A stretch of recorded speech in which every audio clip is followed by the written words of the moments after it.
Let's understand what is bailable offense and non-bailable offense in a very simple way. Okay, let's start.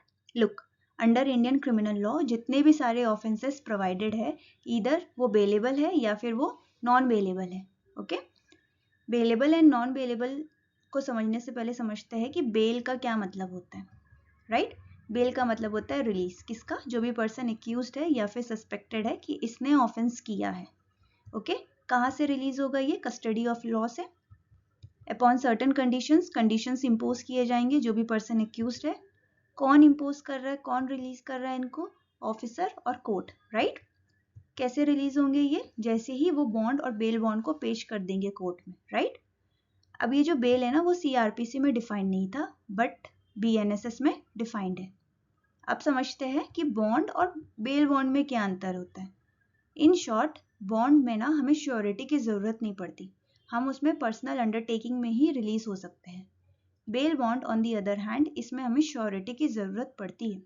Okay, third person guarantor की जरूरत पड़ती है जो हमारी guarantee ले court में कि भाई हम हर पेशी में मौजूद रहेंगे. राइट, ये था हमारा बॉन्ड और ये था हमारा bail bond. Let's understand now कि बेलेबल ऑफेंस क्या होता है और नॉन बेलेबल ऑफेंस क्या होता है as per as BNSS. Bailable offence का मतलब होता है वो सारे ऑफेंस जो फर्स्ट शेड्यूल में बेलेबल दिखाए गए हैं या एक पर्टिकुलर एक्ट में एक ऑफेंस को बेलेबल बताया गया है, वो सारे भी बेलेबल ऑफेंस में आ जाएंगे. नॉन बेलेबल ऑफेंस मतलब एनी अदर ऑफेंस.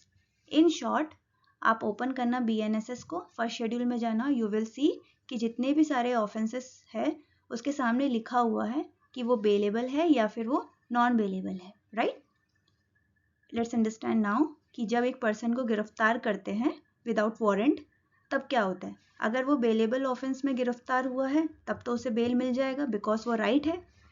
और नॉन बेलेबल ऑफेंस में क्या होता है कि अब कोर्ट डिसाइड करेगी कि आपको बेल देना है कि नहीं देना है.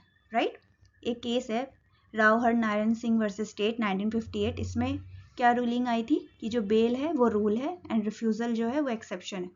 Bail is a rule, jail is a exception. Right, अब देखते हैं कि कोर्ट क्या क्या चेक करती है आपको बेल देने से पहले नॉन बेलेबल ऑफेंस के केसेस में. Right, nature and gravity of the offence, मतलब कितना सीरियस है ऑफेंस.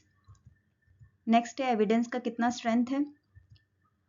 अगर आपको बेल में रिहा कर दें तब आप डैमेज कर सकते हो क्या एविडेंस को, या फिर इन्फ्लुएंस कर सकते हो विटनेसेस को, या फिर भाग तो नहीं जाओगे. राइट, आपने पहले कोई ऐसा क्राइम किया था या फिर कोई भी अदर क्राइम किया था. राइट, वो सारे चीज़ को भी चेक करती है कोर्ट. और स्टेटस ऑफ इन्वेस्टिगेशन, कि इन्वेस्टिगेशन अब किस स्टेज पे है, बस स्टार्ट ही हुआ है या फिर चार्जशीट फाइल हो चुका है कोर्ट में, ये सब भी चेक होता है. Right, and the last societal interest और पर्सनल लिबर्टी. ठीक है, इन दोनों को बैलेंस करके बाकी सारी चीज़ों को चेक करके कोर्ट क्या करती है, आपको बेल देना है या नहीं देना है ये डिसाइड करती है. राइट, तो ये था पूरा bailable offence and non bailable offence. If you like this video, please like it and thank you for watching.